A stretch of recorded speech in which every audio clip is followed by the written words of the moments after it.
Plant breeding का first lecture है concept, nature, objectives and role of plant breeding. सबसे पहले प्लांट ब्रीडिंग या पादप प्रजनन की परिभाषा अगर अपने देखें तो यह एक कला तथा विज्ञान है जिसके द्वारा पौधों को अधिक आर्थिक महत्व का बनाने के लिए हम उनकी आनुवंशिकता में सुधार करते हैं। अब पौधों की आनुवंशिकता में सुधार कैसे होगा? जो लाभदायक जीन होते हैं उनको हम पौधों के जीनोम में समावेशित करते हैं जिससे पौधों की आनुवंशिकता में सुधार हो जाता है। उसके बाद नेचर या प्रकृति की अगर अपने बात करें तो पादप प्रजनन कलात्मक व वैज्ञानिक दोनों तरह की प्रकृति प्रदर्शित करता है। पुराने टाइम में जब मानव सभ्यता की शुरुआत हुई थी उस टाइम पे जो फार्मर्स या किसान थे वो कला का उपयोग अधिक करते थे क्योंकि उस समय वैज्ञानिक ज्ञान जो था वो बहुत ही कम था। लेकिन धीरे धीरे जैसे जैसे पादप प्रजनकों का ज्ञान बढ़ा वैसे वैसे कला का उपयोग कम होता गया और वैज्ञानिक जो विधियां हैं उनका उपयोग बढ़ता गया। तो आजकल अगर अपने बात करें तो जो पादप प्रजनन है वो वैज्ञानिक प्रकृति की ज़्यादा है और कलात्मक प्रकृति की कम है। लेकिन जब भी आपसे पूछा जाए कि प्रकृति क्या है पादप प्रजनन की तो आप बताओगे कि कलात्मक व वैज्ञानिक दोनों है। तो इस पे क्वेश्चन देखो किस तरह से आया हुआ है। पादप प्रजनन की परिभाषा पूछी है तो 2 नंबर में आपको बता देनी है। पादप प्रजनन की प्रकृति पे 2 नंबर में क्वेश्चन आया हुआ है तो ये आपको बता देनी है। Next fill in the blanks में क्वेश्चन देखो, पादप प्रजनन एक डैश डैश डैश और विज्ञान है, तो यहाँ पे आंसर आ जाएगा कला, कला और विज्ञान है।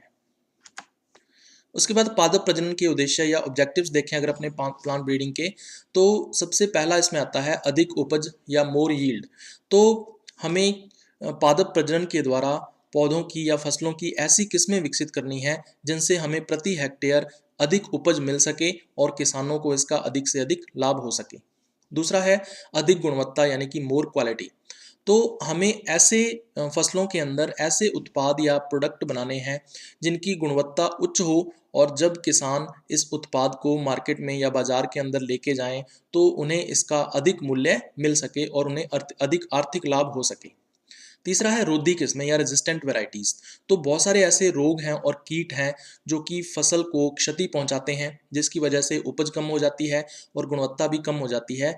तो इनके प्रति रोधी किस्में विकसित करना हमारा उद्देश्य पादप प्रजनन के अंदर रहता है। सबसे पहले आता है कीट रोधिता या इंसेक्ट रेजिस्टेंस।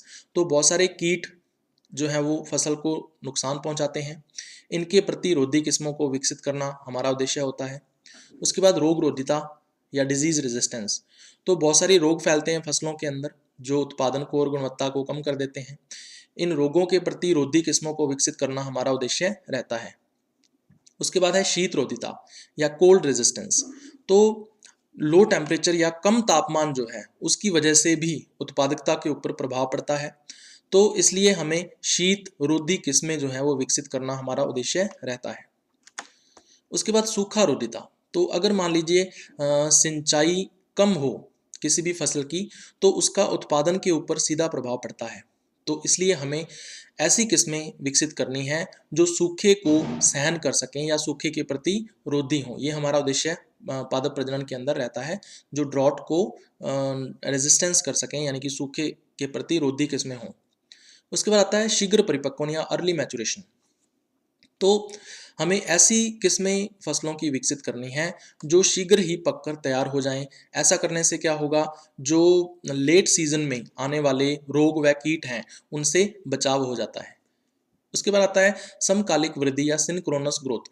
इसमें क्या है कि फसलों के जितने भी पौधे हैं या फसली पौधे हैं जितने भी, वो एक ही समय पर पककर तैयार हो जाने चाहिए ताकि हम एक ही समय पर उनकी हार्वेस्टिंग कर सकें, कटाई कर सकें और फिर थ्रेशिंग के बाद उनसे एक ही समय पर उत्पादन पूरे का पूरा ले सकें।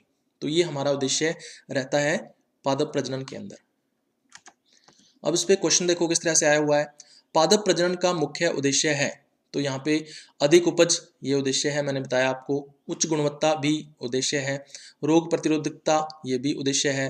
उपरोक्त सभी, तो यहाँ पे आंसर आ जाएगा उपरोक्त सभी। उसके बाद पादप प्रजनन के उद्देश्य कौन कौन से हैं, इस पे 4 नंबर में क्वेश्चन आया हुआ है, तो ये आपको डिस्क्राइब कर देना है।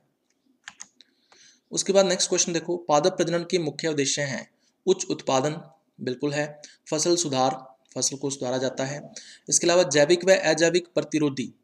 तो मैं आपको बता दूं कि जो रोग व कीट हैं वो जैविक प्रतिबल होते हैं और जो शीत है और साथ में सूखा है, ये अजैविक प्रतिबल होते हैं।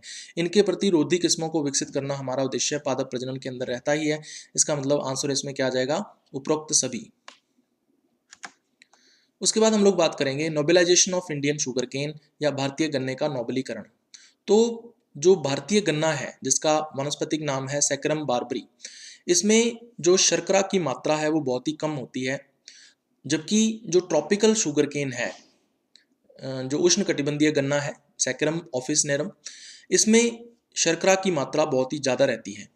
ठीक है, तो हम क्या करते हैं, शर्करा की मात्रा का जो लक्षण है उसको हमें स्थानांतरित करना है भारतीय गन्ने के अंदर। ठीक है, तो इसके लिए हम क्या करते हैं, इन दोनों जातियों के मध्य संकरण करवाते हैं। ठीक है, और इस संकरण से जो उच्च शर्करा का गुण है वो भारतीय गन्ने में स्थानांतरित हो जाता है और इसी प्रक्रिया को बोला जाता है भारतीय गन्ने का नोबेलीकरण। ये कहाँ पर किया गया था, तो गन्ना प्रजनन के अंदर कोयम्बटूर पर इसे किया गया था और इसका मुख्य उद्देश्य था उच्च शर्करा मात्रा को स्थानांतरित करना। उष्णकटिबंधीय गन्ने से भारतीय गन्ने में उच्च शर्करा मात्रा को स्थानांतरित करना जो है इसका मुख्य उद्देश्य था। अब क्वेश्चन देखो किस तरह से आया हुआ है, भारतीय गन्ना व उष्ण गन्ना के संकरण को कहते हैं, तो यहाँ पे आंसर आ जाएगा नोबेलीकरण। उसके बाद देखो उष्णकटिबंधीय गन्ने से अधिक शर्करा अंश को भारतीय गन्ने में स्थानांतरित करने की प्रक्रिया को कहा गया है, तो यहाँ पे आंसर आ जाएगा नोबेलीकरण। उसके बाद अर्धबोनी किस्में या सेमी ड्वार्फ वैरायटीज की हम लोग बात कर लेते हैं। तो धान की फसल के अंदर 3 अर्धबोनी किस्मों को विकसित किया गया है जिनके नाम आपको ध्यान में रखने हैं। पहला है डी जियो वूजन, दूसरी है ताचिंग नेटिव 1 जिसको TN1 के नाम से भी जानते हैं, और तीसरी है IR8।